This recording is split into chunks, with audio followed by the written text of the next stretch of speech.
우리 하나님께 신앙을 고백합니다. 주는 그리스도시요 살아계신 하나님의 아들이십니다. 아멘.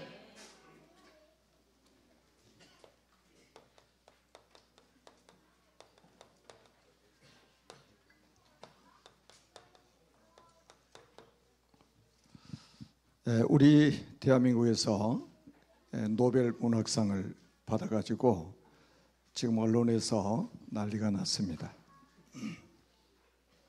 저는 그분이 쓴 책을 한 번도 읽어본 적이 없고 그 작가가 대한민국에 있는지도 몰랐는데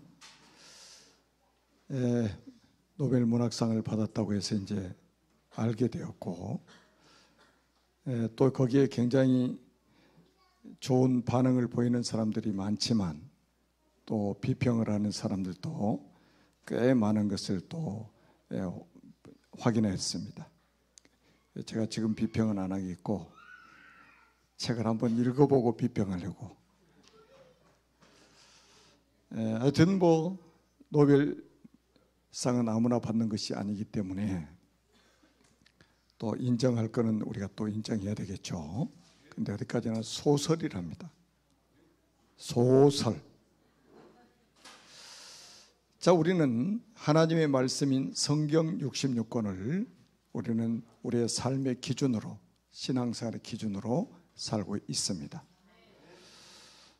얼마나 하나님 말씀이 대단한 줄 아십니까?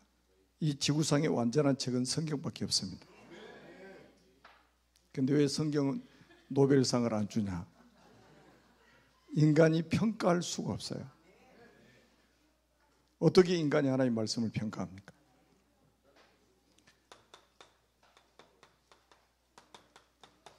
하박국 2장 4절에 보면 하박국 선지자가 오직 의인은 믿음으로 말미암아 살리라는 메시지를 남겼습니다.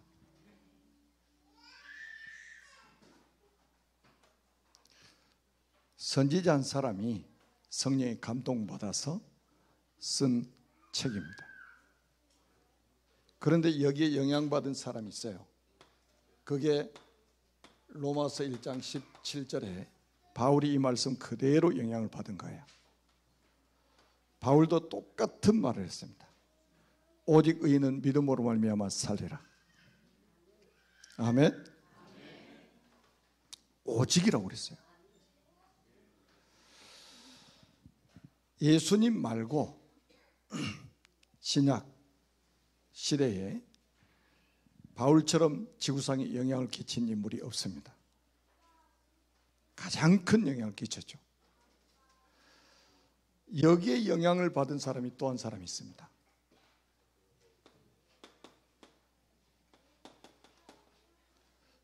루터입니다. 루터라는 한 사람이 바울이 쓴 오직 의인은 믿음으로 말미암아 살리라는 이 언약의 말씀을 붙잡고 종교개혁을 했습니다. 그래서 천지가 개벽되는 일이 벌어졌습니다.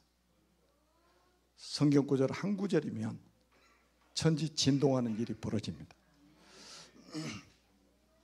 우리나라 사람이 1년에 읽는 책이 평균 6권 정도 된다고 해요. 저 미국이나 유럽 사람은 평균 일주일에 6권 이상 읽는데요.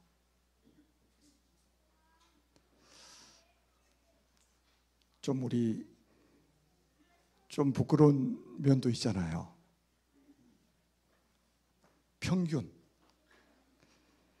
자, 우리가 올해 들어서 우리는 성경 읽기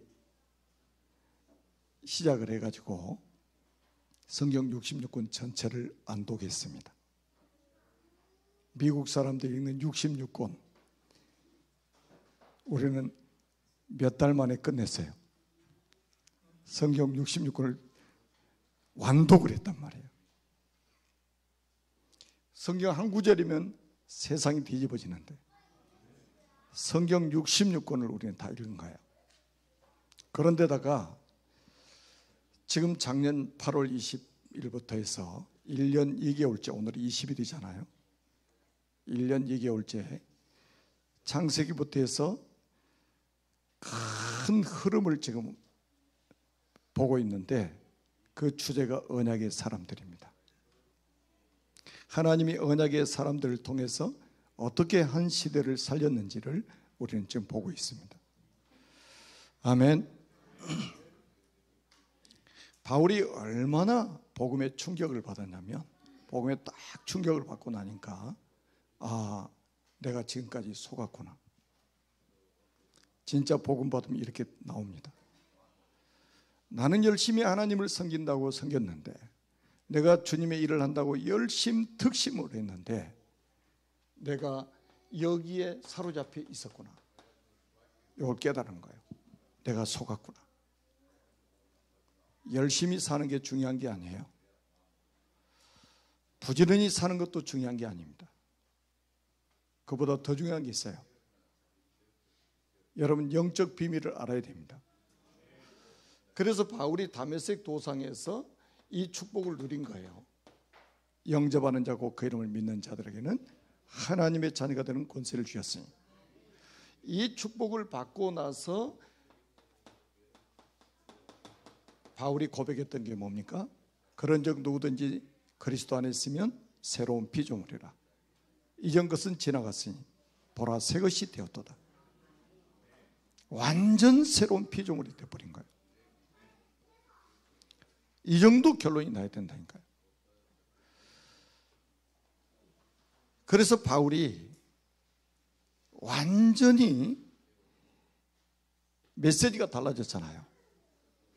그 바울이 했던 메시지들이 사도행전 9장 22절에 보니까 예수는 그리스도. 야, 아니 그리스도를 믿는 사람을 잡아가두고 잡아 죽이고 하는데 앞장섰던 사람이 다메섹 도상에서 그리스도를 만난 이후에 평생의 바울의 메시지는 예수가 그리스도입니다. 예수가 그리스도입니다. 이 고백을 한 거예요. 예수는 여러분이 알다시피 이름이잖아요. 예수님의 직분이 그리스도 아닙니까? 그리스도라는 단어를 모르면 우리 인간은 안 되게 돼 있어요. 그리스도를 모르면 이 상태에 딱 사로잡혀 있는 거예요. 바울이 다메섹 도상에서 그리스도 모를 때는 요한복음 8장 44절 너희는 너희 아비 마귀에게서 났으니 여기에 소속돼 있었습니다. 그러니까 바울이 영장을 발부받아 가지고 다메섹에 있는 제자들을 체포하러 가면서 얼굴에 뭐가 있다고요? 살기가 등등했다고 그런 거예요. 아니 하나님 믿는 사람이 왜 얼굴이 살기가 등등합니까? 얼굴에 막 살기가 도는 거예요. 어떻게 구원받은 사람이 그렇습니까? 이 상태에 있으니까 그러죠. 다메섹 도상에서 빛 가운데서 그리스도를 만나고 나서 영적 신분이 완전히 바뀌어버립니다. 하나님 자녀.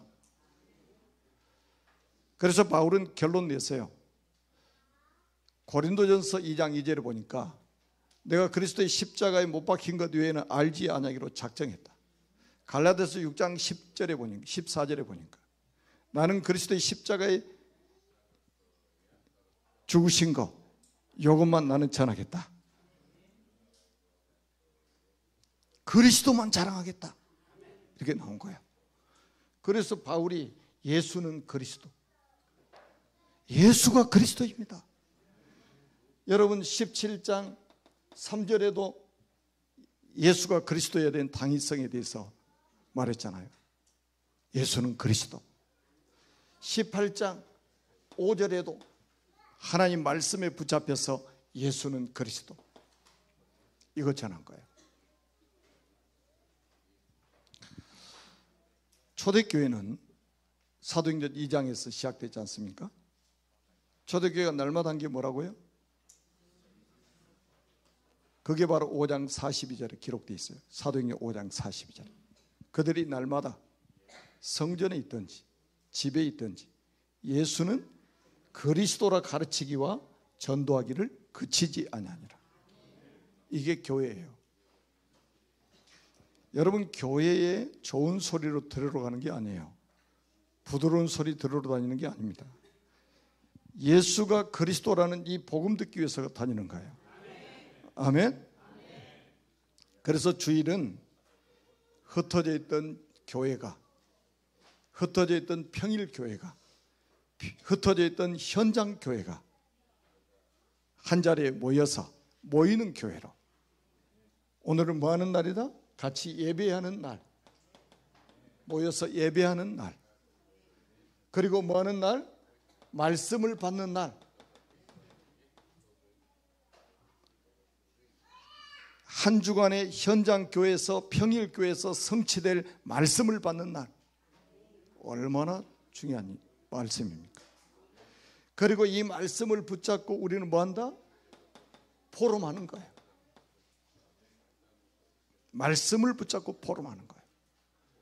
그리고 말씀을 통해서 기도 제목이 확정되면 여기서 오로지 기도에 힘쓰는, 이게 교회입니다. 아멘. 교회가 뭔지도 모르는 사람이 너무 많잖아요.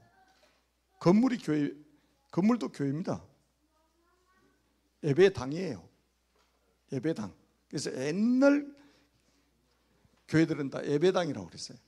예배 드리는 당이다.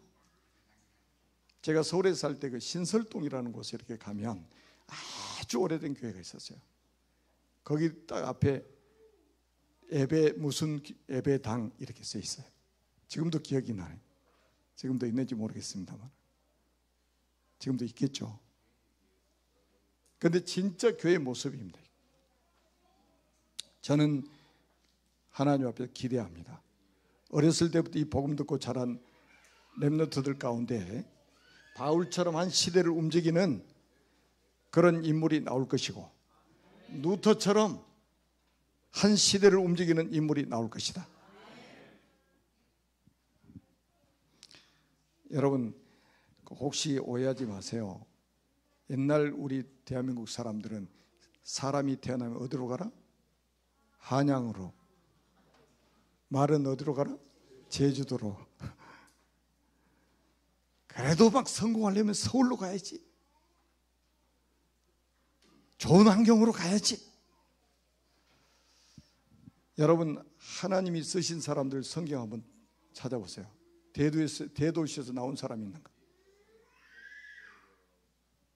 전부 저 시골 마을, 저기 저 바닷가 이런 데서 다 나왔어요. 이런 사람들이 가서 대도시를 뒤집어 버린 거예요. 아멘. 사람이 상상을 못한 곳에서,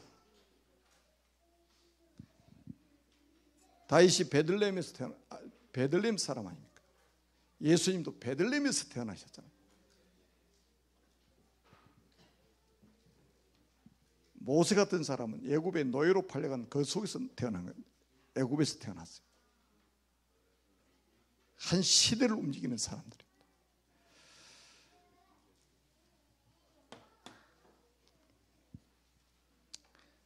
아마 이 자리에 앉아 계신 분들도 아마 이 축복을 받은 사람들이죠. 인생의 전환점. 아마 두 번은 전환점이 있으셔야 될 거예요. 첫 번째는 여러분의 인생의 전환점. 다시 말하면 마귀의 자녀에서 하나님 자녀로 바뀌는 이 전환점이 있어야 됩니다. 자연인 어머니 뱃속에서 태어난 모든 인물들은 아담의 후손입니다. 그래서 여자의 후손인 그리스도를 통해서 하나님의 자녀로 다시 태어나야 돼요. 그래서 두 번 태어난 사람은 한 번 죽고, 한 번 태어난 사람은 두 번 죽습니다. 이해가 안 되신 분 예배 끝나고 저를 찾아오세요. 제가 설명해 드릴 테니까. 자, 그 한 번의 전환점이 없이는 지옥 갑니다. 거기에다가 어떤 전환점이 있어야 되냐? 우리가 복음 받고 하나님의 자녀가 돼가지고 하나님을 섬기면서 살다가, 바울은 이 복음 전하는 사역을 하다가 이 사역에 대한 전환점을 맞이해요. 인생의 전환점은 다메섹에서, 이 사역에 대한 전환점은 드로아에서.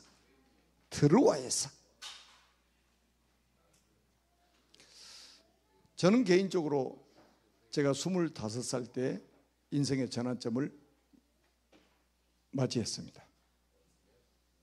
그리스도로, 이 복음으로 충격을 받고 하나님의 자녀가 되었어요.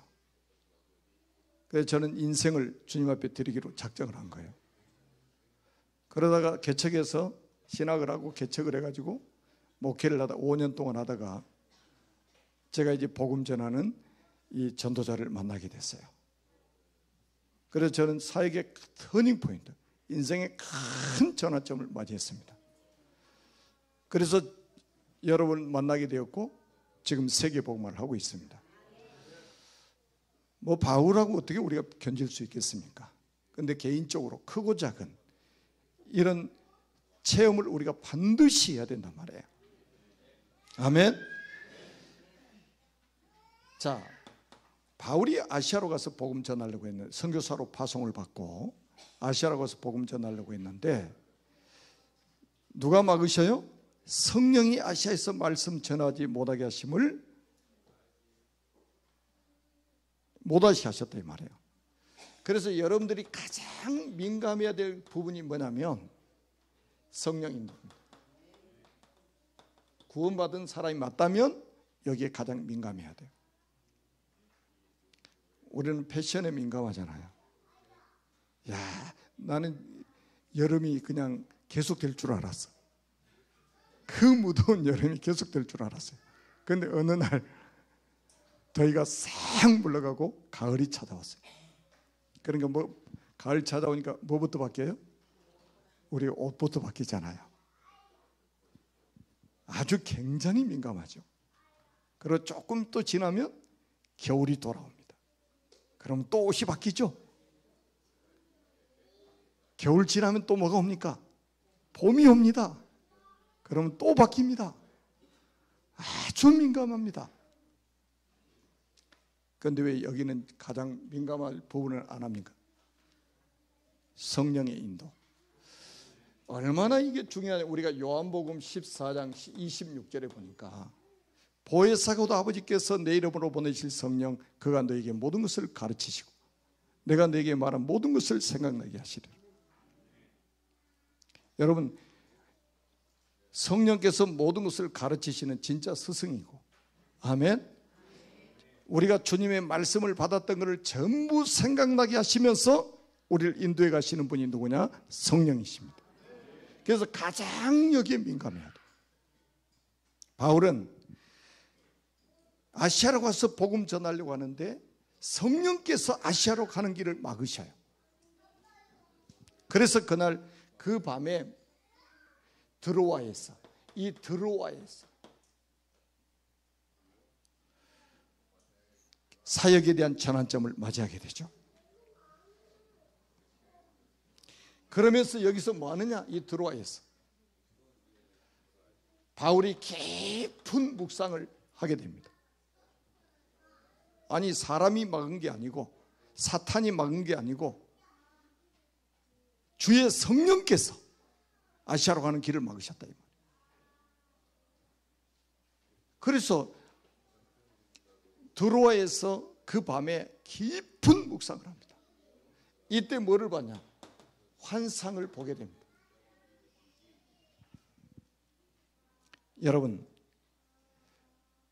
문이 막힐 때는 위를 바라보라는 사인입니다. 길이 보이지 않을 때는 위를 바라보라는 사인입니다. 낙심하라는 사인이 아니고 위를 바라보라는 사인이에요. 하나님의 자녀들은 낙심할 신분이 아닙니다. 꼭 기억하세요. 문이 닫히면 위를 바라보라. 길이 보이지 않을 때는 위를 바라보라는 것이다. 바울이 이걸 하는 거예요. 그래서 여러분들이 지금부터 여러분 인생 살다 보면 문이 막히고 길이 보이지 않을 때가 많잖아요. 그래서 답답해가지고 혹시 막 점쟁이 찾아가고 싶은 마음이 생깁니까? 점쟁이 찾아가면 막 이야기해 주잖아요. 주절주절.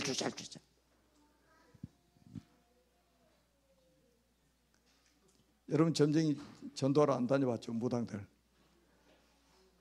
저는 몇 년 동안 거의 매일 무당집 전도하러 다닌 사람이에요.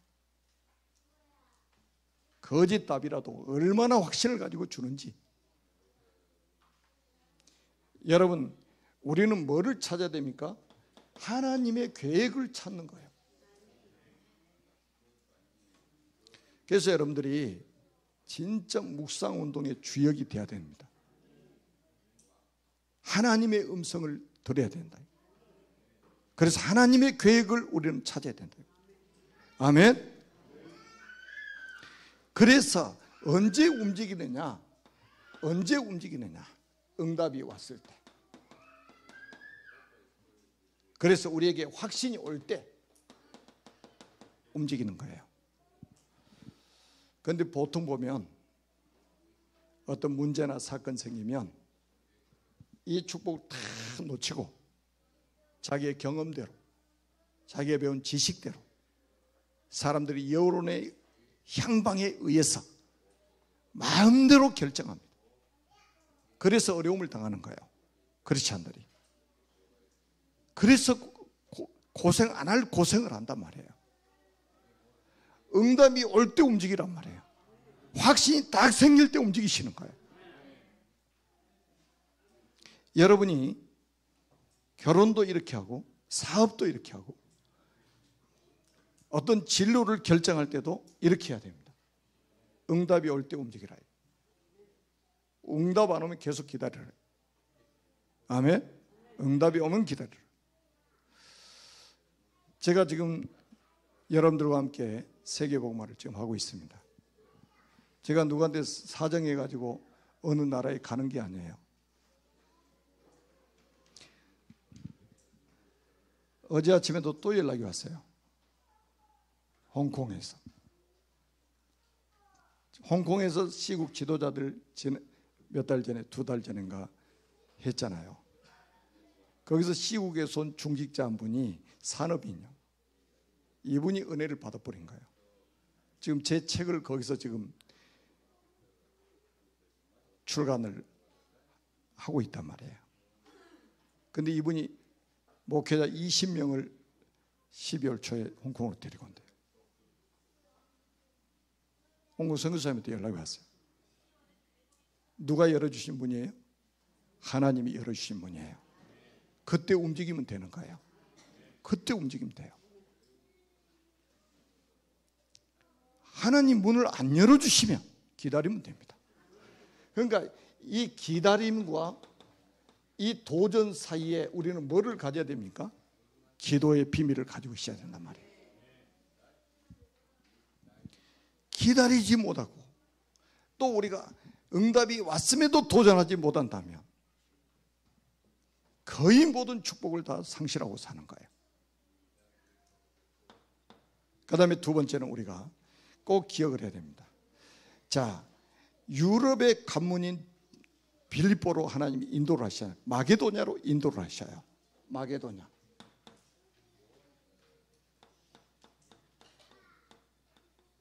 다시 말하면 한 지역으로 하나님이 바울을 인도하십니다. 그런데 여기가 어디냐? 마게도냐 지방의 첫 성이라고 그랬어요. 마게도냐 지방의 첫 성. 사도행전 16장 11절에 보니까 이제 하나님이 드로아에서 배로 떠나 이렇게 쭉 나가서 12절에 거기서 빌립보에 이르니 이는 마게도냐 지방의 첫 성이요 그랬습니다. 거기가 빌립보예요. 그래서 우리는 어떤 삶을 살아가야 되느냐?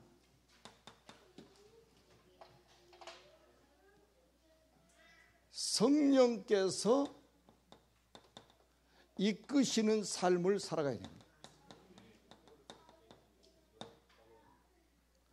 바울이 깊은 묵상을 할 때에 하나님이 바울의 발걸음을 마게도냐, 그것도 마게도냐의 첫 성인 빌립보로 딱 이끌어 가시는 거예요. 그래서 우리 전도자들은 성령이 이끄시는 삶을 살아가야 된다. 아멘. 그래서 이거는요, 기도의 비밀이 없는 사람이 힘든 일이에요. 그런데 기도의 비밀이 있는 사람은 아주 쉬운 일이죠.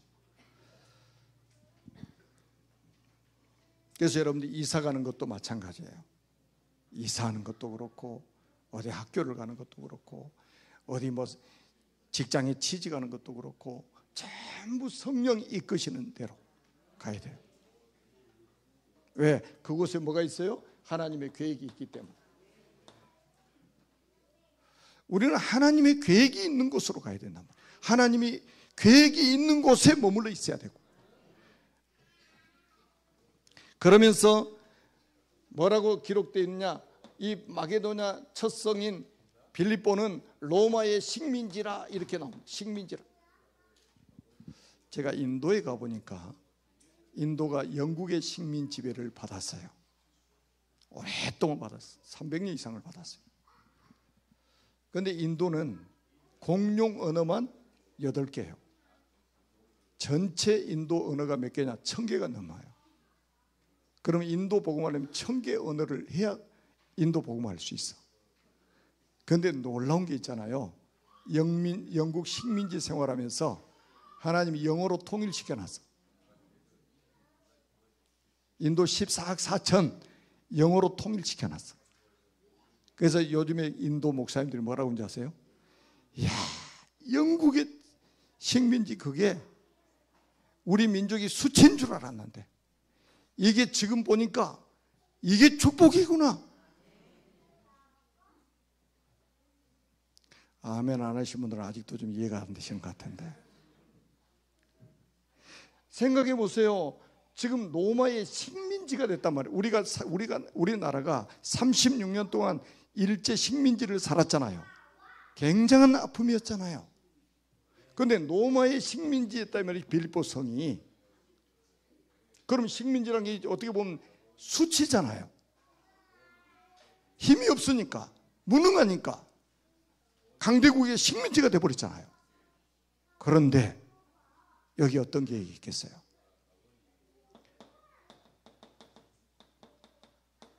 로마 복음화를 준비할 수 있는 최적의 장소가 된 거예요. 이야, 얼마나 놀라운 일입니까? 이렇게 보면은 여러분 생각해 보세요. 문제를 문제로 여기는 것은 하나님의 뜻이 아니에요. 문제 속에는 답이 있습니다. 위기를 위기로 보는 것은 하나님의 뜻이 아닙니다. 위기는 곧 기회가 되는 것입니다. 여러분, 로마의 식민지 때 좋은 말이 아니에요. 그런데 영적으로 봤을 때 로마 복음화는 그 당시에 세계 복음화였잖아요. 로마에 가지 않고 로마 복음화를 준비할 수 있는 최적의 현장이었다. 성령이 이끄시는 현장으로 가요. 성령이 이끄시는 현장으로 가는 것이다. 아멘. 신앙생활은 이게 바로 신앙생활이에요. 그러면서 이 빌립보로 가서 바울이 제일 먼저 안식일에 기도처가 있는가요? 강가로 이렇게 갔습니다. 저도 빌립보에 다녀왔어요. 우리 송 목사님. 거기 누디아의 집 근처도 가봤어요. 누디아 빨래터도 가봤어. 지금도 그 빨래터라고 있어요. 지금도. 그 문을 닫혀가지고 저 멀리서 이렇게 봤는데 누디아 누나를 생각하면서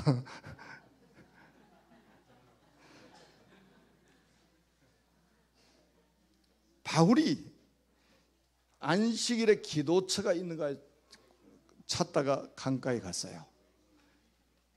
기도처를 찾다가 바울은 24시 이 축복을 먼저 누렸습니다.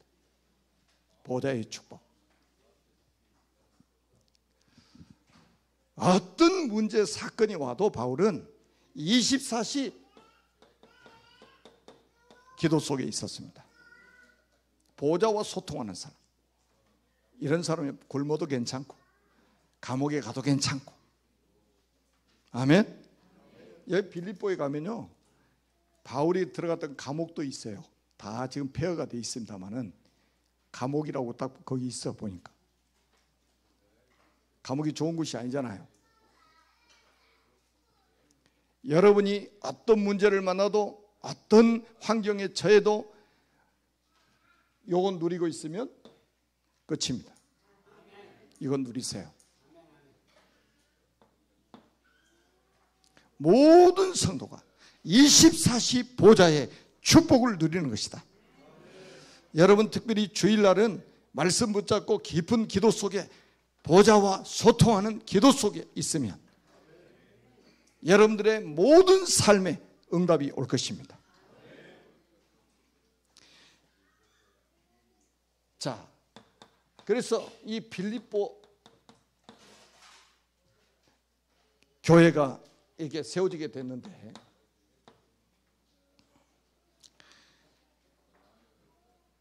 이 누디아는 평신도 아닙니까? 그래서 이제 제가 예수님이 2000년 전에 평신도 전도 선교를 시대를 열었죠. 사도행전에 보면 전부 평신도들이 일어나서 평신도 전도 선교 시대. 지금 제가 주장하는 게 아니에요. 우리 성경에 있는 걸 해보자 이거예요. 하나님은 모든 평신도가 일어나서 전도운동하고 선교운동하고 말씀운동하고 복음운동하기를 원하신다 이거예요. 그래서 제가 요즘에 딱 붙잡은 언약이 뭐냐, 모든 우리 평신도가 메신저가 되는 거다. 메신저. 그리고 모든 성도들이 구원의 길 강사가 되는 것이다. 그래서 아까 장로님 기도하신 것처럼 언제 어디서 누구를 만나도 정확하게 복음을 전할 수 있는 이런 준비를 하고 있어야 된다.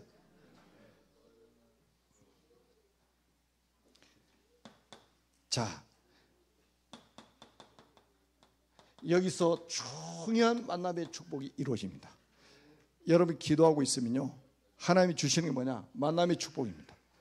복음 가진 목회자와 복음 가진 성도가, 복음 가진 평신도가 한 팀이 됐어요.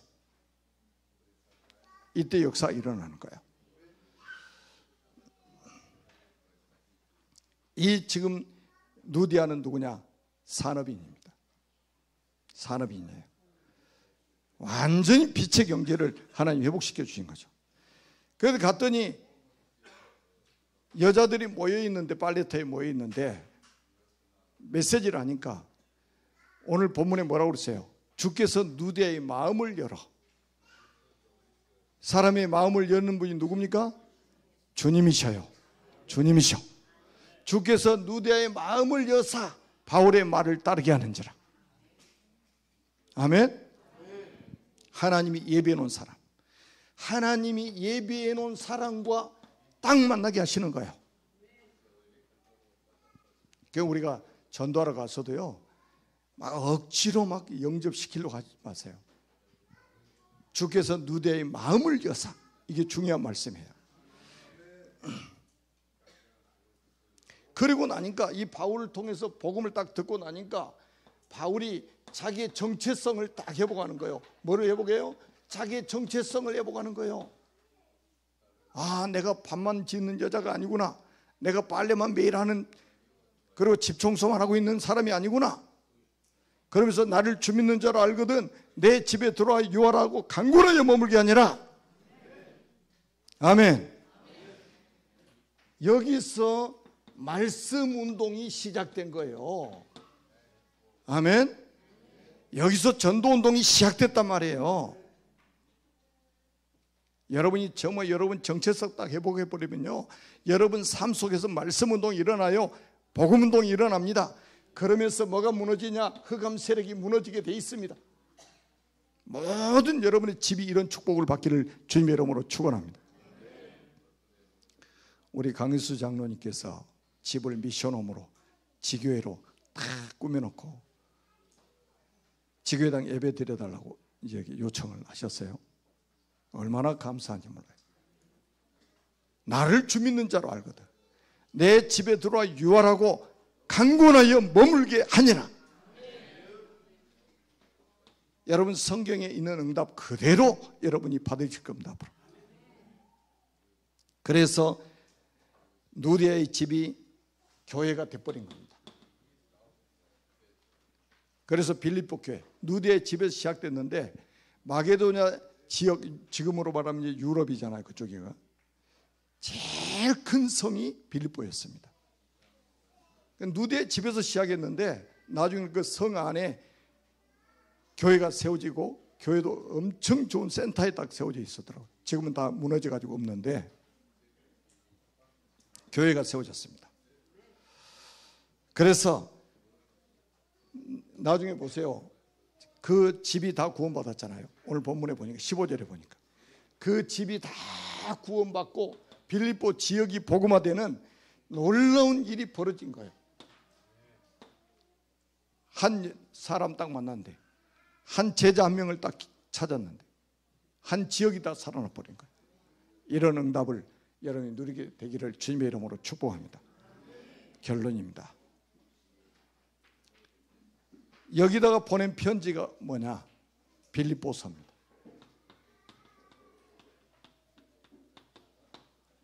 여러분 빌립보서 1장 6절에 보니까 너희 속에 착한 일을 시작하시니까 그리스도 예수의 날까지 이루실 줄 확신하노라. 빌립보서 2장 13절에 보니까 하나님께서 그의 기쁘신 뜻대로 너희 마음에 소원을 두고 행하신다. 우리 마음에 소원을 두고 행하시는 거예요. 어떤 사람은 나는 이 병원 전도하면서 살 거야.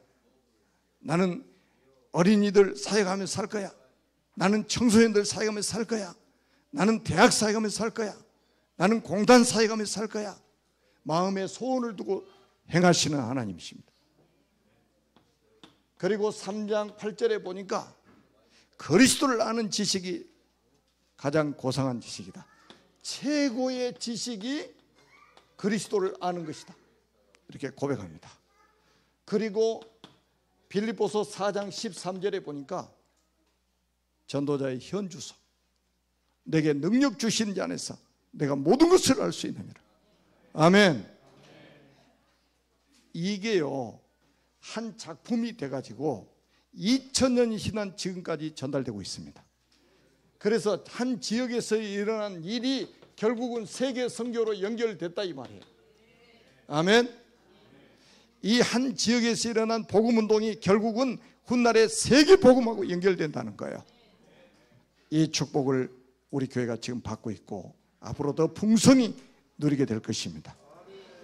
기도합니다. 살아계신 하나님 은혜를 감사합니다. 주님 홀로 영광을 받으시고 하나님 주신 말씀들이 한 말씀도 땅에 떨어지지 않고 성취되게 하옵소서. 그리스도이신 예수님의 이름으로 간절히 축복하며 기도합니다. 아멘.